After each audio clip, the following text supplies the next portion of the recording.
Multiple sclerosis, also known as MS, is an autoimmune disease where immune cells attack the central nervous system.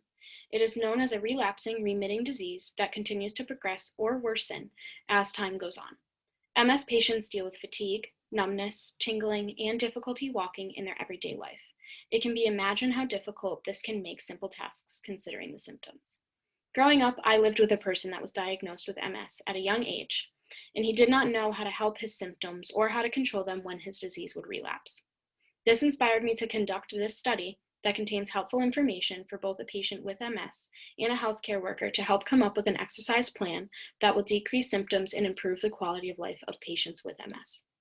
All articles that were reviewed have different aspects of what exercise and what intensities benefit patients. Putting these articles together to come to a conclusion could be very helpful for medical professionals that may be helping these patients. In one article, it mentions that regular training for 40 minutes, 2 times per week, with moderate intensity increases aerobic capacity and maximum force in patients with low to moderate MS.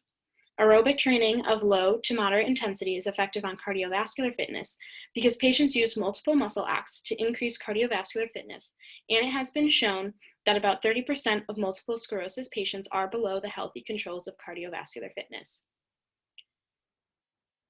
Endurance training resulted in an increase in muscle strength, which in turn had an increase in certain functional measures like walking speed and less fatigue. Resistance training also increased muscle strength and had the same benefits in patients as the endurance training did. Multiple sclerosis patients can benefit from strength training, cardiorespiratory training, and resistance training by studies showing that they have improved in moving capacity, tiredness, and less disability compared to patients who remain sedentary. Muscle strength and endurance training is important because increased strength in lower limbs could be a benefit as it would allow for better mobility and not as much fatigue in the patient's lower limbs. Flexibility is also important to work on because patients often have limitations in joint motion from having prolonged periods where they are inactive. The goal of working on flexibility is to lengthen the muscles, enhance joint range of motion, reduce spasticity, and maintain good posture and balance, as these can all aid in the process of gaining back the ability to everyday activities and improve quality of life.